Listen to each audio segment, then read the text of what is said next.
The afternoon sun cast long shadows across the familiar streets of Hendersonville, North Carolina. It was September 18th, a Tuesday, and for 38-year-old Emily Carter, it began like any other day.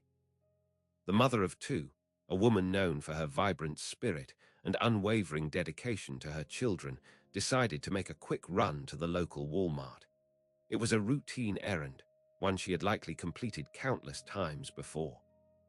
She told her husband, Mark, she'd be back soon. Her small, sensible SUV, a dark blue Ford Escape, pulled out of their driveway. The distance to the Walmart was mere miles, a journey that should have taken less than 20 minutes. But Emily Carter never returned that day. The last confirmed trace of her presence was a cell phone ping, a digital whisper from the heart of the retail giant's parking lot. Investigators would later meticulously reconstruct the known movements. Emily had arrived at Walmart, purchased a few items, and then nothing. The simple trip, meant to be a brief interruption in her day, had morphed into an impenetrable mystery. Her family, initially concerned by her slightly extended absence, soon escalated to a desperate urgency. The hours stretched into a nightmarish eternity without any word. As the days turned into weeks, and weeks into months, the image of Emily Carter, a beloved mother and wife, began to fade from public view, replaced by the cold, hard reality of her disappearance. The initial pang of worry morphed into a gnawing dread. Where could she have gone? Had something happened to her in that sprawling parking lot, overlooked by countless shoppers and security cameras? The local police department, now a hive of activity, sifted through every lead, no matter how small. They canvassed the area, interviewed neighbors, and appealed to the public for any potential sightings. But the trail, so promising at first with that final cell phone ping, had gone completely cold. It was as if Emily Carter had simply vanished into thin air, leaving behind only the echoes of a life abruptly interrupted. The investigation, already a grueling ordeal, was about to take a turn so bizarre, so unexpected, that it would shake the foundations of their grief and uncertainty. 8 months after Emily's vanishing act, a discovery was made in a place no one had thought to look, a place miles away from her last known location. Divers, responding to a fisherman's unusual find, pulled a vehicle from the murky depths of Lake Lonesome. It was Emily's Ford Escape. But the chilling revelation wasn't just the discovery itself. Inside that submerged vehicle, a crucial detail would soon emerge, a detail that defied all initial assumptions and pointed towards a far more disturbing truth. Something inside that car didn't belong to Emily Carter. The surveillance footage from Walmart offered a flicker of hope, a tangible link to Emily Carter's last known moments. Investigators meticulously reviewed hours of grainy, black-and-white imagery, desperately seeking a clue, a sign, anything that could explain her disappearance. The footage clearly showed Emily's familiar dark blue Ford Escape entering the Walmart parking lot on that fateful Tuesday afternoon. Her image, captured perhaps for the last time, moved decisively through the aisles. She was seen browsing, selecting items, behaving just as any shopper would. There was no hint of distress, no sign of a struggle, nothing to suggest she wasn't just on a routine shopping trip. She even seemed to navigate the checkout process normally. The cameras had provided a snapshot of her presence, a confirmation that she had indeed been there. But when the investigators scrubbed through the footage for her departure, a gaping void appeared. There was no footage of Emily Carter or her Ford Escape leaving the Walmart premises. It was as if she had simply phased through the walls, or the cameras had conveniently blinked out of existence at the precise moment she should have been exiting. This glaring omission immediately raised a cascade of questions, each more unsettling than the last. Were the Walmart security cameras malfunctioning that day? Were there blind spots in their coverage? Or more ominously, had the footage been deliberately erased, or never recorded at all for a specific period? The possibility of tampering flickered through the minds of the detectives. Adding another layer of profound strangeness was the discovery of Emily's purse. It was found inside the shopping cart, still at the store, completely untouched. Her wallet, credit cards, and identification were all present. This detail was deeply perplexing. If she had been the victim of an abduction or foul play, why would an assailant leave her purse, her source of identity and funds, behind? It suggested a scenario far removed from a simple, opportunistic crime. The scene at the Walmart contradicted so many common narratives of missing persons cases. The lack of a visible exit from the store's surveillance system, coupled with the untouched purse, painted a picture that was anything but clear. It was a puzzle with missing pieces, pieces that seemed intentionally removed. The investigators, frustrated by the dead ends and the unsettling ambiguities, circled back to the Walmart management. They demanded access to all available footage, all maintenance logs, anything that could shed light on the apparent camera failures or omissions. Was it possible that the technology itself had betrayed them, or had it been manipulated to conceal a truth that lay hidden within those frames? The enigma of Emily's departure from Walmart deepened, leaving investigators to ponder whether she had been erased from the recorded world, or whether the world itself had been erased for her. As the days bled into weeks and the media's attention began to shift, Emily Carter's family, consumed by a desperate need to find her, turned to the television cameras for help. Her husband, Mark, a man by most accounts stoic and reserved, presented himself on local news broadcasts, his voice measured as he pleaded for anyone with information to come forward. He spoke of his love for Emily, his worry for their children, and his fervent hope for her safe return. His interviews, however, conveyed a disquieting calm. In the face of such profound personal tragedy, his composed demeanor struck some viewers, including seasoned investigators, as odd. While grief manifests in countless ways, Mark's steady presence and lack of overt emotional turmoil, as displayed on a public platform, began to plant seeds of quiet suspicion. It was a subtlety, a nuance in his presentation that felt out of sync with the raw desperation typically seen in such dire circumstances. Meanwhile, investigators were piecing together Emily's recent life through interviews with her friends and colleagues. One co-worker, speaking anonymously, recalled a subtle but noticeable shift in Emily's behavior in the week leading up to her disappearance. She had seemed distant, preoccupied, and uncharacteristically quiet. This co-worker couldn't pinpoint a specific cause, but remembered Emily appearing lost in her own thoughts more than usual. The local police, building a comprehensive profile of Emily and her life, soon inquired about Mark's activities and involvement in the search efforts. It became apparent that while he had cooperated with initial requests, he had not actively participated in the ground searches of the surrounding areas, the canvassing of neighborhoods, or the creation of widely distributed missing person flyers. When questioned about his absence from these crucial community-driven efforts, Mark's response was chillingly vague. I had things I needed to tend to," he reportedly stated, his gaze not quite meeting the interviewers. He offered no further elaboration, no concrete explanation for why he was not out there, shoulder to shoulder with friends and strangers, searching for his wife. It was an answer that left more questions than it resolved, a cryptic deflection that felt inadequate in the face of his wife's vanishing. The disconnect between his public persona of a grieving husband and his quiet, almost detached, participation in the search for Emily began to create a subtle but persistent undercurrent of doubt. The smooth facade he presented on television was starting to crack under the scrutiny of detail, hinting at complexities that lay beneath the surface. Why wasn't he more visibly distraught? Why wasn't he leading the charge to find his missing wife? These questions, silently forming in the minds of many, would fuel further inquiry into what had truly happened to Emily Carter. As the official investigation into Emily Carter's disappearance continued, often hitting frustrating dead ends, her inner circle began to grapple with the enormity of the situation in their own ways. One person who felt the weight of Emily's absence profoundly was her sister, Sarah. Driven by a deep love for her sibling and a growing unease, Sarah found herself replaying every conversation, every shared moment, searching for any overlooked detail that might hold a key.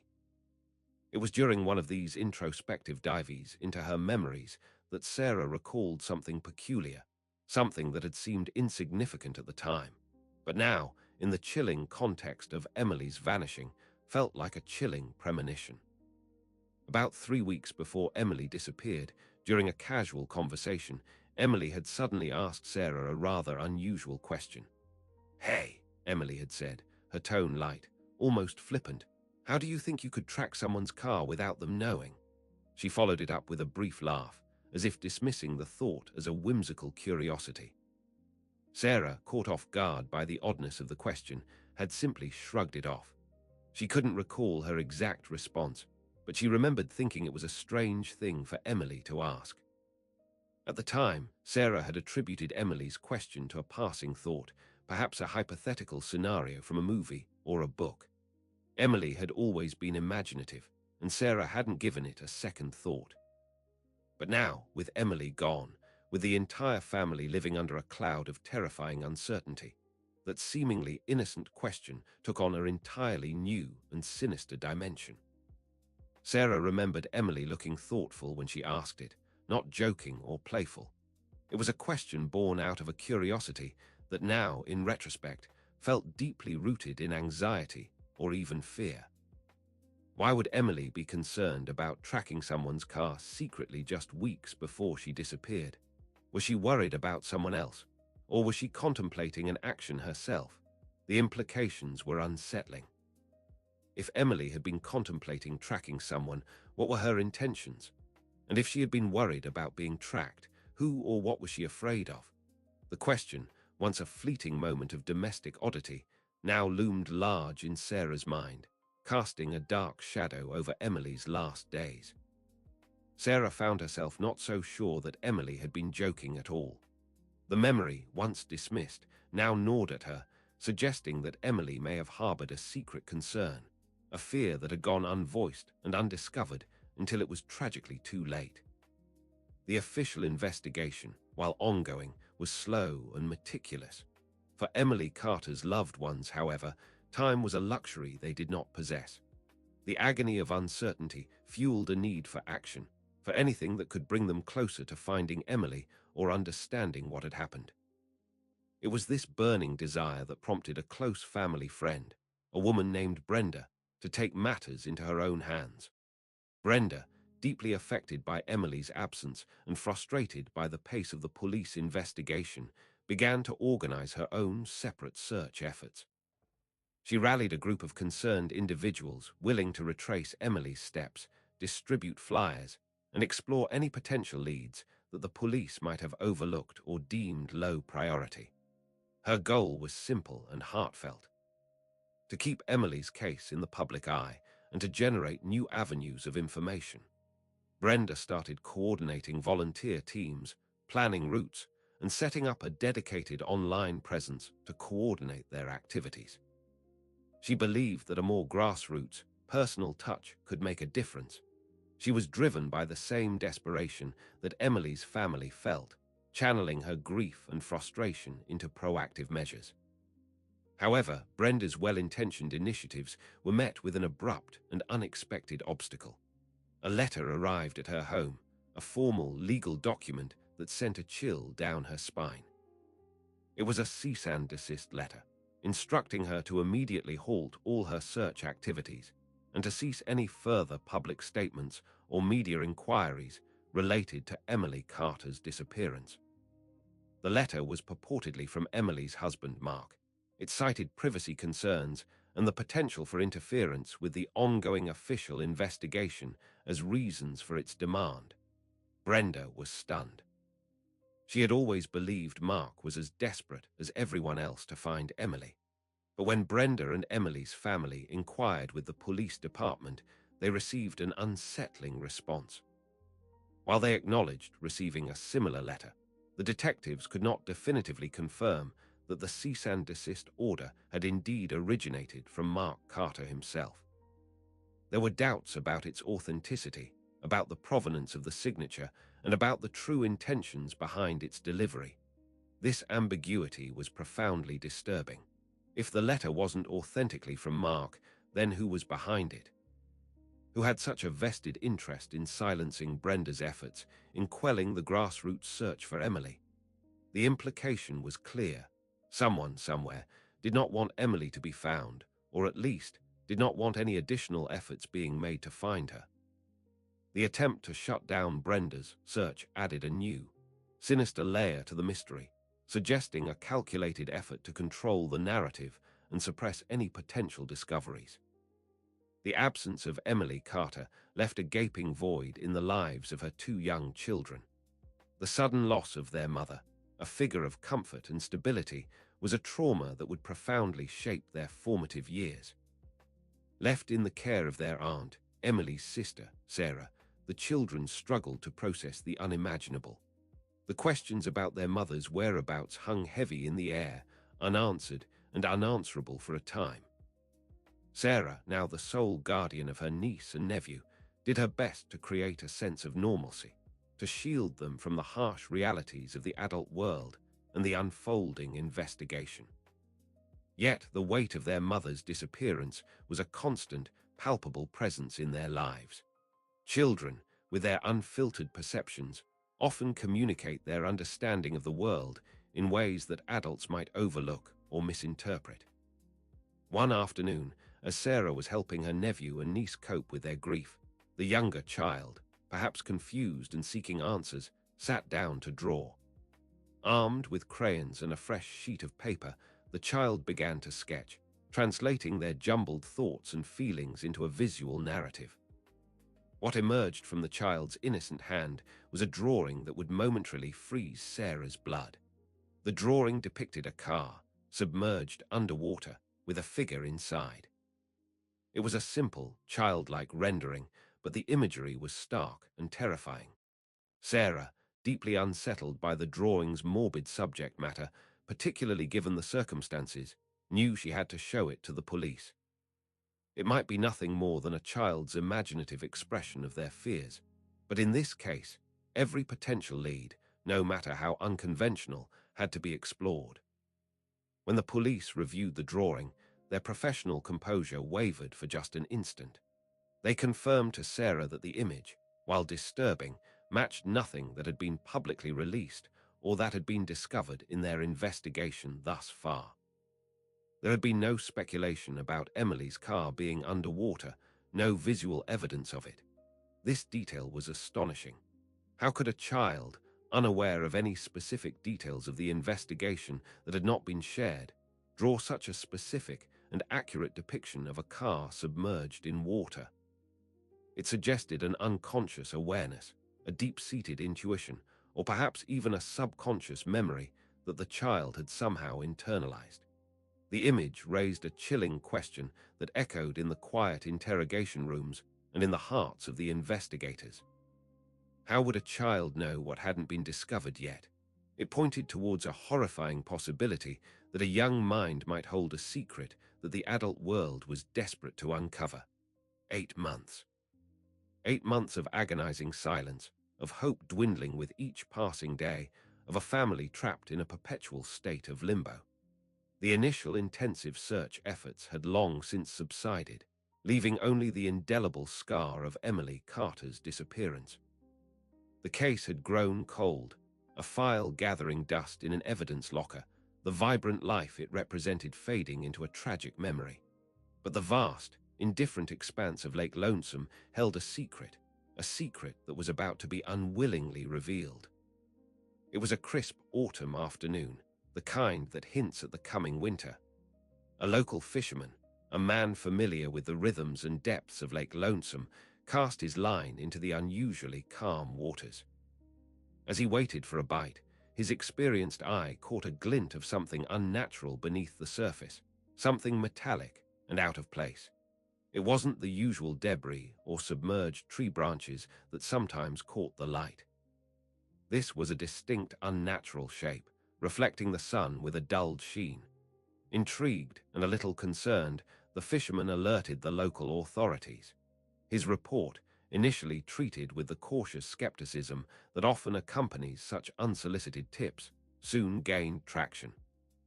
The fisherman insisted he had seen something significant, something that didn't belong. When dive teams were dispatched to the area, their sonar equipment began to paint a clearer picture of the anomaly on the lakebed. The object was large, rectangular, and undeniably a vehicle. As the divers descended into the frigid, murky water, their lights illuminated a sight that sent a wave of shock through the observers on shore. Partially buried in the silt and debris of the lakebed sat a dark blue Ford Escape. It was Emily Carter's SUV. The recovery operation was painstaking, each movement deliberate and charged with an almost unbearable tension. As the vehicle was slowly hoisted from its watery grave, the reality of its location began to sink in for the authorities. It had been submerged for months, a silent testament to the time that had passed since Emily's life had taken its tragic turn. The car was eventually brought back to solid ground, its exterior coated in a thick layer of algae and mud. Investigators carefully approached the vehicle, their senses heightened, their minds racing with possibilities. The driver's side door was locked. The keys were still in the ignition, a detail that immediately struck them as perplexing. In a panic, one might drop the keys, but leaving them in the ignition after somehow ending up in a lake. It seemed unlikely. Perhaps the most disquieting observation, however, was the complete absence of any evidence of a struggle or a crash at the water's edge. There were no skid marks leading up to the bank, no tire impressions suggesting a desperate attempt to brake or swerve. The car had entered the lake not as if it had lost control, but almost as if it had been placed there. The scene offered no immediate explanation for its presence, and the keys in the ignition felt like a deliberate, unsettling clue. The muddy, waterlogged Ford Escape was a grim relic, a vessel that had held Emily Carter captive for 8 long months. As investigators carefully worked to preserve any potential evidence, the state of the vehicle provided a chilling narrative of its time submerged in Lake Lonesome. The windows were all rolled up, sealed shut against the encroaching water. The doors, too, were locked from the inside, further suggesting that whatever had happened, it hadn't been a simple, accidental plunge. This sealed condition of the vehicle presented investigators with a perplexing paradox. Normally, a car submerged for an extended period, especially one with electrical systems, would show significant signs of water damage to its internal components. Corrosion, short circuits, and the general disintegration of sensitive electronics would be expected. However, remarkably, there was no substantial water damage to the vehicle's electrical system that would indicate it had been submerged for such a duration, or indeed, that it had been driven into the water and left there. This lack of expected water damage led to a startling hypothesis, one that shifted the entire focus of the investigation. Investigators began to entertain the possibility that the vehicle had not been driven into the lake by Emily or anyone succumbing to a momentary lapse in judgment. Instead, the evidence began to suggest something far more deliberate, that the car had been placed into the lake, likely using some external means, rather than being actively driven into it. This idea of mechanical placement, rather than accidental or intentional driving, was a significant departure from their initial assumptions. The implications of this theory were profound. If the car had been placed there, it meant that Emily Carter had not been in the vehicle when it entered the water, or at least not in control of it. It suggested a meticulous planning, a calculated act to conceal her fate and her vehicle. And then there was the discovery on the passenger seat. Amidst the mud and debris, a single item stood out. It was a men's work glove. Its size was notably large, far too large to have belonged to Emily Carter, a woman with petite hands. This object, alien to Emily's personal effects, was a stark and undeniable piece of evidence. It was a tangible link to someone else, someone who had been in or near the vehicle recently enough for the glove to have remained relatively preserved in the submerged environment. The glove, a symbol of manual labor, now represented a deep mystery, a silent witness to an unknown presence in Emily's final moments. The dam of silence that had surrounded Emily Carter's life began to break, not with a torrent, but with a trickle. A co-worker who had maintained a respectful distance for months finally reached out to the investigators. This individual, clearly hesitant and anxious, agreed to an interview, sensing the growing urgency of the case and perhaps feeling a moral imperative to share what they knew. Their decision to speak marked a significant, albeit delayed, breakthrough. The co-worker revealed a series of unsettling interactions with Emily in the months leading up to her disappearance. 3 months prior to the day she vanished, Emily had approached them with a specific and frankly peculiar question. She had inquired about the workings of burner phones. She wanted to know how they functioned, how they could be acquired, and crucially, how they could be used to remain anonymous. Her fascination with burner phones was not a casual curiosity, the co-worker explained. Emily had appeared genuinely concerned, hinting that she believed someone was tracking her. She spoke of a pervasive feeling of being watched, of a sense of unease that had started to permeate her daily life. She had been looking for a way to disconnect, to disappear from an unseen observer's gaze. This revelation painted a dramatically different picture of Emily Carter's state of mind. Instead of a woman simply going about her daily routines, she was someone who felt threatened, someone actively seeking to protect herself from an unknown stalker. Her perceived distance in the weeks before her disappearance now seemed less like general preoccupation and more like heightened anxiety and fear. Furthermore, during these hushed conversations, Emily had mentioned a name. It was a name that, at the time, the co-worker hadn't fully understood the significance of, but now, in light of the ongoing investigation, it felt like a crucial piece of the puzzle.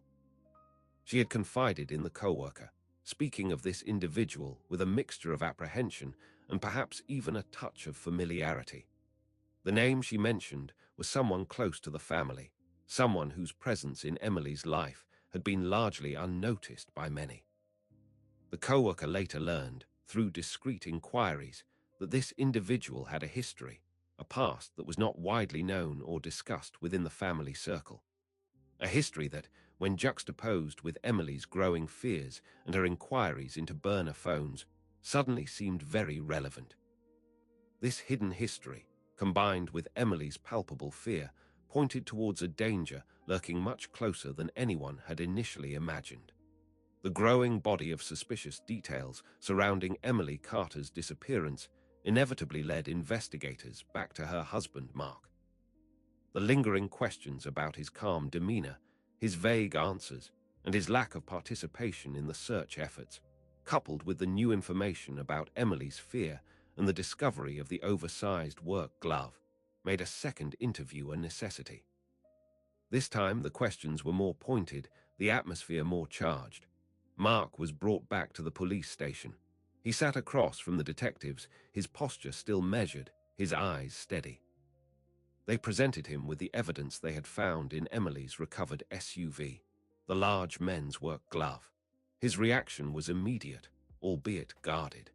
He firmly stated that he had never owned gloves like that they were not his, and that he had no idea whose they could be. He reaffirmed his lack of knowledge regarding Emily's fears or any potential threats she might have faced. His denial, however, did not satisfy the investigators. They had a growing sense that he was not being entirely forthcoming, and their suspicions were further fueled by a tangential detail related to his workshop. Mark maintained a separate workspace, a detached workshop behind their home, where he pursued various hobbies and projects. A previous search of this workshop had yielded nothing directly incriminating at the time. But armed with the glove and Mark's denial, the investigators decided to take a more thorough look. They obtained a second search warrant for his workshop, this time with a more focused objective. They meticulously combed through every corner, every toolbox, every storage unit. Their persistence paid off. Tucked away inside a nondescript cardboard box, hidden amongst various items labeled camping supplies, they found it. Nestled amongst tents, sleeping bags, and other outdoor gear was a pair of men's work gloves, and they were a perfect match. Identical in size, color, and material to the one discovered in the submerged Ford Escape. The discovery in the workshop stood in stark contrast to Mark's earlier claims. It provided a direct link to his belongings, linking him to the glove found in his wife's car. The camouflage of a camping supply box seemed like a deliberate attempt to obscure this evidence. The gap between his denial and the undeniable physical evidence was widening, and the investigation was tightening its grip. The revelation of the matching work, gloves in Mark Carter's workshop, sent shockwaves through the small community of Hendersonville. The narrative of a grieving husband began to fray, replaced by a complex and deeply divisive picture. As the police presented their findings, the public's perception fractured. Mark's brother, a man who had largely remained silent throughout the ordeal, stepped forward in his defense. He offered a compelling counter-argument, suggesting that the gloves could have been planted. He posited that someone, perhaps an enemy of Mark's or someone trying to frame him, could have placed the matching gloves in his workshop to implicating him in Emily's disappearance and death. This alternative theory, while speculative, tapped into a deep-seated distrust of authority and the possibility of manipulation that often surfaces in controversial cases. The community found itself deeply polarized. Neighbors who had once shared potlucks and friendly greetings were now on opposing sides of an invisible line. Some fervently believed in Mark's guilt, seeing the evidence as irrefutable. Others rallied behind him, convinced of his innocence and the possibility of a setup. A protest formed outside the local police department. Signs waved and voices chanted, some demanding justice for Emily, others demanding freedom for their wrongly accused neighbor. The tension in the air was thick, a palpable reflection of the town's internal conflict. It was a town divided, grief and suspicion battling for dominance. Amidst this public turmoil, the case was quietly submitted to the district attorney's office. The evidence, carefully gathered and meticulously documented, was laid out for legal review. The prosecutor held the weighty responsibility of determining whether there was enough probable cause to pursue charges against Mark Carter. Yet, despite the incriminating evidence of the matching gloves, the circumstantial nature of Emily's last moments on surveillance, and the questions surrounding Mark's behavior, no charges were filed. The DA's office, citing insufficient evidence for a conviction or even to establish probable cause beyond a reasonable doubt, decided against pursuing a criminal case at that time. The lack of a clear motive, a definitive timeline of Emily's death, and the possibility of alternative explanations for the evidence, even if unlikely, created a legal hurdle that could not be overcome. The community was left in a state of suspended judgment, the case unresolved, and Emily Carter's true fate still shrouded in mystery. Why were the charges not filed?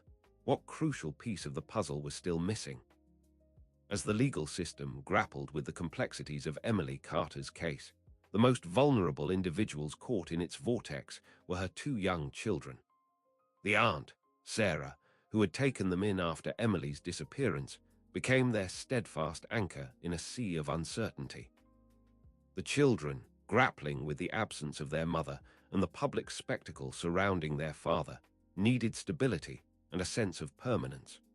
Sarah, deeply concerned for the well-being of her niece and nephew, decided to take a decisive step. She filed for permanent custody of the children. It was a legal maneuver that signaled a profound shift in the family dynamic and implied a stark judgment on the situation unfolding around them. Her petition to the court was not merely about legal guardianship, it was a plea for protection. During the custody hearing, Sarah presented a compelling case to the judge. She spoke not only of the children's emotional needs and their current stable environment with her, but also of specific statements made by the children themselves. These were not general expressions of sadness or longing for their mother. Sarah testified that the children had shared certain details, certain observations about their mother's disappearance and about their father's involvement that had not been made public. These candid, perhaps fragmented, accounts from the children, delivered in the innocence of youth, but carrying the weight of profound understanding, were a critical factor in the judge's decision. The judge listened intently, recognizing the gravity of these young voices amidst the adult drama.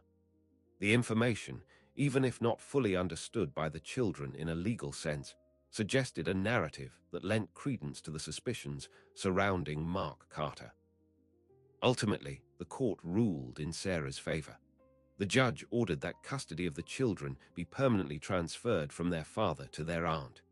This decision effectively removed Emily and Mark's children from their father's direct care, a significant legal blow and a powerful indicator of the court's assessment of Mark's suitability as a guardian.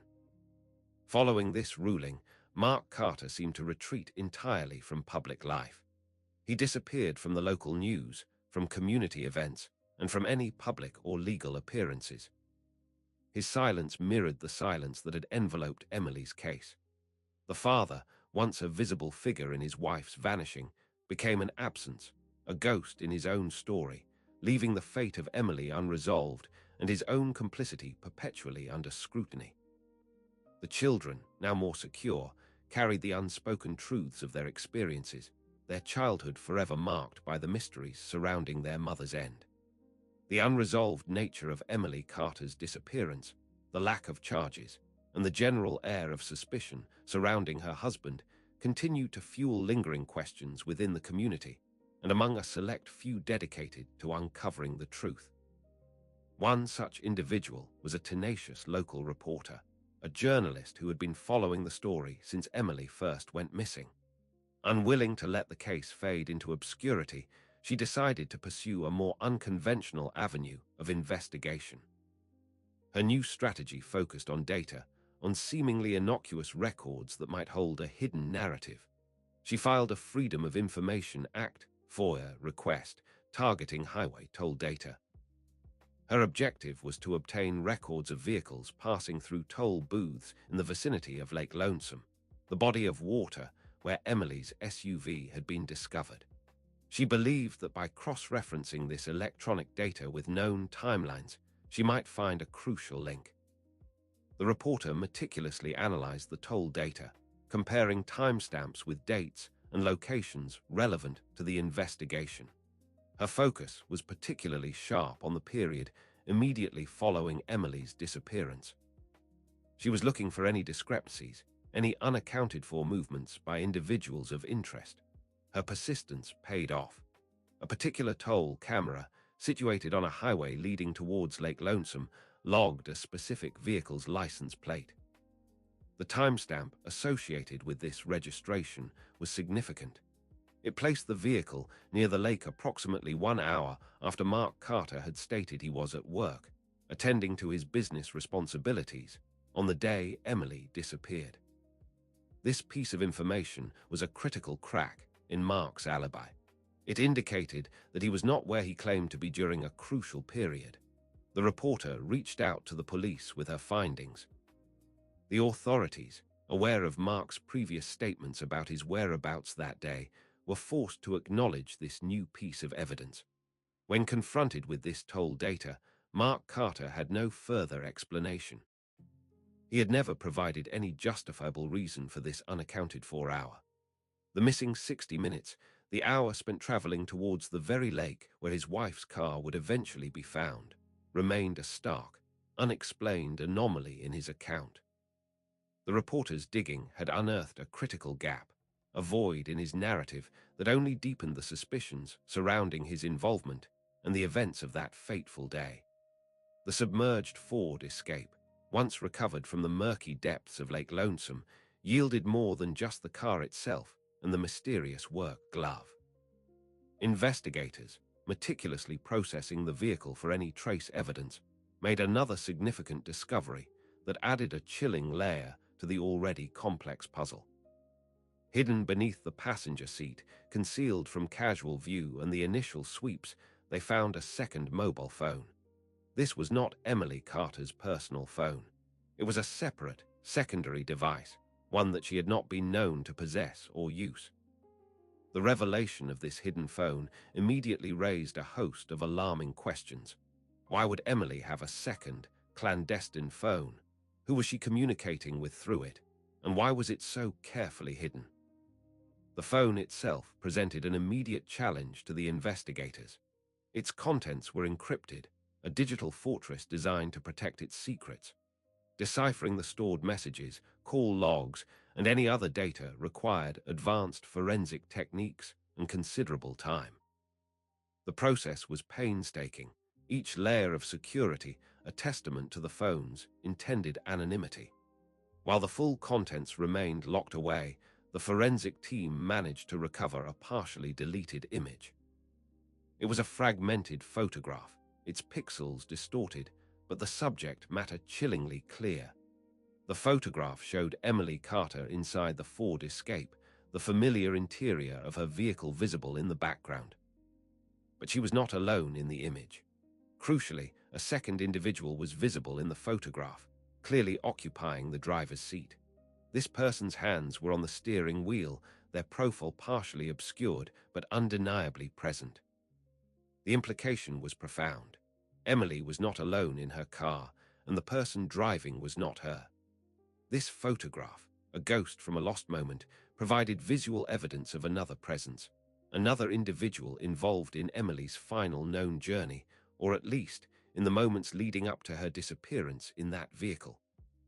The partially recovered photograph from the hidden burner phone was a critical piece of evidence, but its true significance was unlocked when facial recognition technology was employed. The investigators, armed with definitive images of individuals closely connected to Emily Carter, fed the photo into the system, hoping for a match. The results were definitive and jolting. The individual in the driver's seat of the Ford Escape, captured in that fragmented image, was unequivocally not Mark Carter. The facial recognition software rendered it impossible to link the driver to Emily's husband. This revelation immediately reshaped the narrative once more. It shifted the focus away from Mark, at least as the sole perpetrator, and introduced a new, previously unconnected figure into the heart of the mystery. Further digging into public records and family connections revealed the identity of the man in the photograph. He was the husband of Emily Carter's cousin, a man named David, who had never been publicly tied to the case, nor had he been interviewed by the authorities prior to this discovery. His presence in Emily's car, in the moments leading up to or during her disappearance, was entirely unknown. The investigation then turned to David's movements. Records showed that 2 days after Emily Carter vanished, David left the state. He relocated, disappearing from his previous address. His departure was swift, almost as if he were fleeing. His movements eventually led investigators to a tragic, violent end for David himself. 5 months later, while living in a different state, he was killed in an off-road vehicle crash. The circumstances of his death were described as a freak accident, a solitary incident that brought his life to a sudden and definitive close. This sequence of events left investigators with more questions than answers. Was David a willing participant in Emily's disappearance and a subsequent attempt to conceal her fate? Was he acting under duress or on behalf of someone else? Or was he merely a pawn, a scapegoat deliberately placed in the driver's seat of a staged scene? His swift departure and subsequent death seemed too convenient, too fitting to be mere coincidence. The unanswered question lingered. Was he a willing accomplice and a final eliminator? Or was he an unfortunate figure used to deflect suspicion from the true culprit? The death of David, the man identified in the photograph driving Emily Carter's vehicle, brought a chilling finality to his own short chapter in this unfolding tragedy. With the individual identified as being in the car now deceased, the active investigation into Emily Carter's disappearance reached an impasse. Without the possibility of interrogation or further direct evidence from him, The case, for all intents and purposes, was suspended. The legal machinery, unable to proceed without a living suspect or definitive proof of foul play leading to a conviction, ground to a halt. The official investigation was effectively closed, the questions surrounding Emily's final moments left unanswered for the public. The evidence that had been painstakingly gathered, the submerged SUV, the untouched purse, the incongruous work glove, the burner phone, the partial photograph, the toll data, could not build a concrete enough case to bring charges. The truth of what happened to Emily Carter remained locked away in the silence of her unfulfilled life and the unresolved ambiguities of the investigation. However, the story did not end here for everyone. Emily's sister, Sarah, who had fought tirelessly to uncover the truth and provide a stable home for her niece and nephew, refused to let Emily's memory fade into mere statistics. Driven by an enduring love and a commitment to ensuring Emily's name was not forgotten, she established a foundation in her sister's honor.